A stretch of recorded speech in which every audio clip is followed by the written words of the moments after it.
What's up, everyone? Welcome back to my channel. It's Sunday night and we're all unwinding after a busy, hectic week, and it came across my mind an idea for a brand new segment for this channel called What I Watched. I always let you guys know the never seen it movies that I've watched, but I never let you know the other things that I've watched. Movies in theaters, movies on streaming services, TV shows, guilty pleasures, and also Blu-rays that I have seen before in my life, and thoughts about all of these things. Now, I figured this was a great way to incorporate little mini movie reviews because I don't want to do movie reviews all the time on this channel, but I figure if I incorporate them in a weekly segment, it wouldn't be as bad. So this is an overall overview of everything that I've watched in the past week. And it's a lot, let me tell you. Also, let me know down below if you enjoyed this new segment and if I should keep on doing it. I'm probably going to keep on doing it regardless because it's just a lot of fun. This is very casual, laid back, just me talking at the camera and spewing out all of my thoughts. Okay, so let's start with movies. My favorite movie that I watched this past week was King Richard. Now, the family and I watched King Richard on HBO Max. We chose to watch it at home. We were all snuggled up and got ready to watch Will Smith in this wonderful performance. I gotta tell you, I watch a lot of biopics. This is one of the best biopics I have ever seen.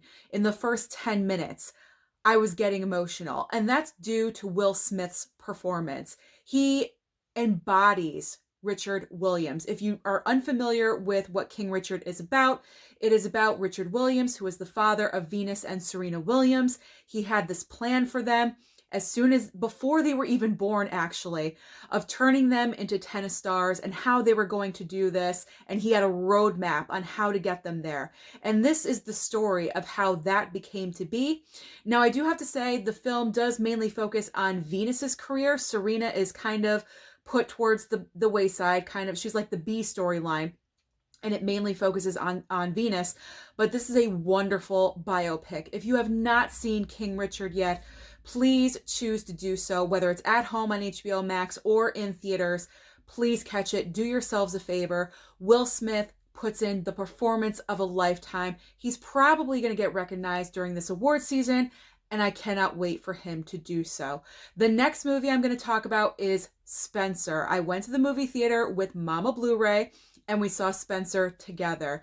This is all about Kristen Stewart proving herself that she is more than the girl from Twilight, and I have to say, she indeed does.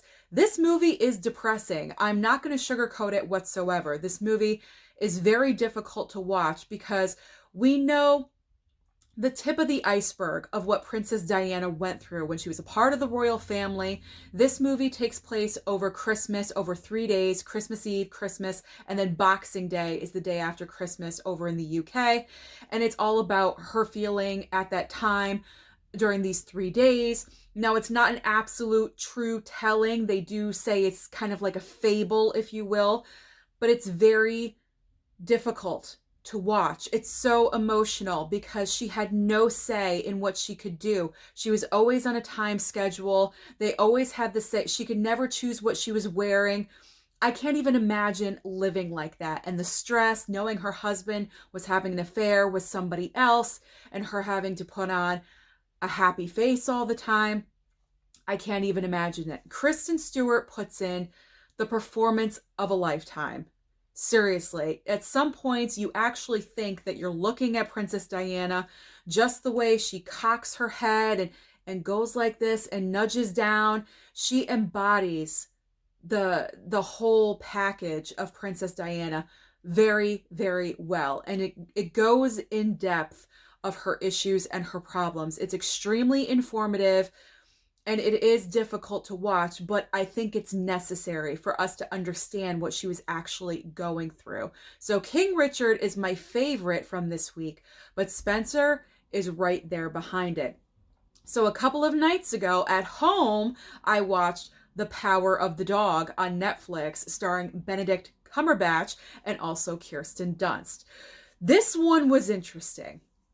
The main reason why I watched it was because I was hearing a lot of awards buzz around this film. And I do have to say, after watching it, absolutely, it's going to get recognized. Cinematography is gorgeous in this film. You should watch it for that reason alone. This is a very slow burn of a movie though, and it is a Western, which isn't my normal go-to kind of movie. If you know me and watch the channel, you are very aware I don't gravitate towards Westerns.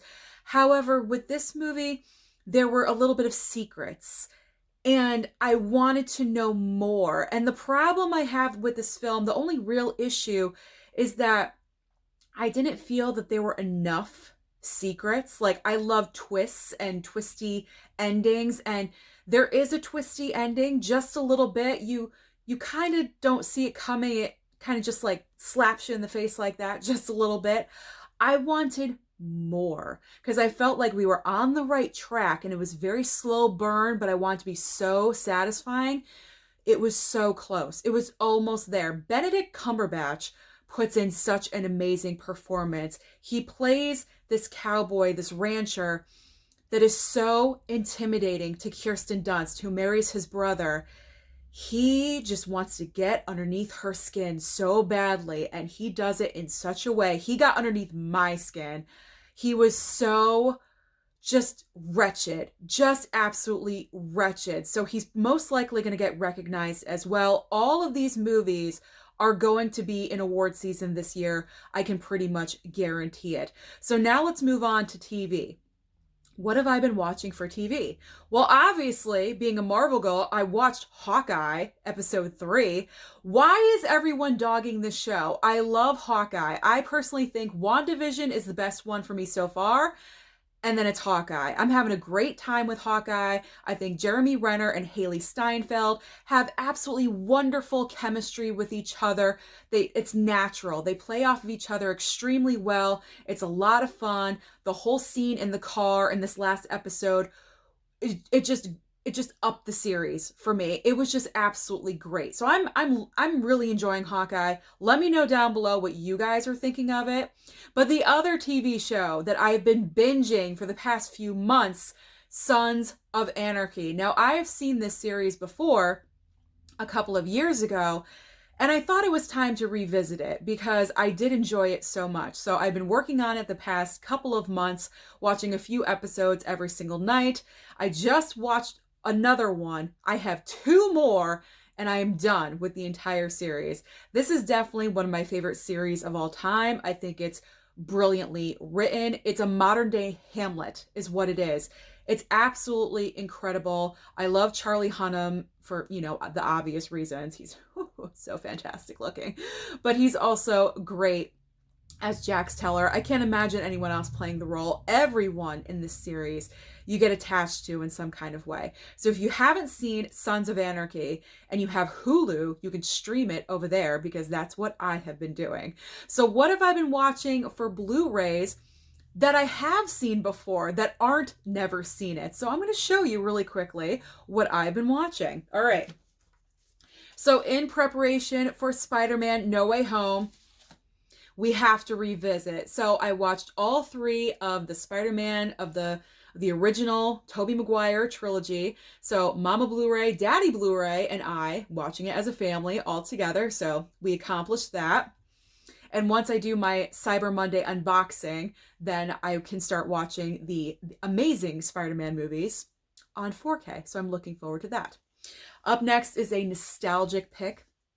This is from my childhood. Mickey's Christmas Carol. It's short. It's so short. I think it's about 20 minutes and it's so worth it.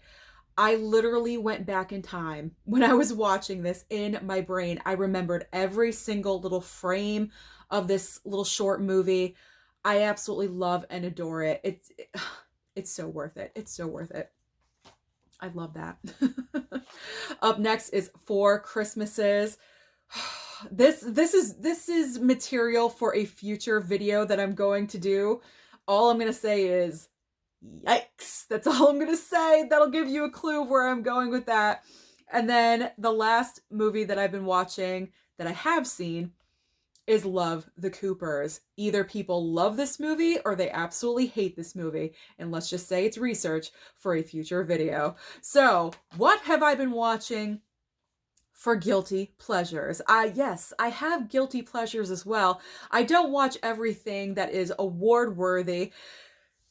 So this is I'm ashamed that I watched this list, but that's okay. Everyone has their guilty pleasures. Okay, so the number one guilty pleasure that I've been watching, that I actually finished the last 2 episodes today, is Winter House on Bravo. If you guys watch Bravo and you love like 10 strangers in a house and all they're doing is drinking and hooking up and fighting, that's what I was watching. So I finished that series today. And then also I was finishing up the last couple of episodes of the Real Housewives of Potomac reunion. That's right. I love the Real Housewives. It doesn't matter what city. So that is everything that I have personally been watching this week among all of the never seen it's. Let me know down below what you've been watching lately. Don't forget to like and subscribe, and I'll see you next time.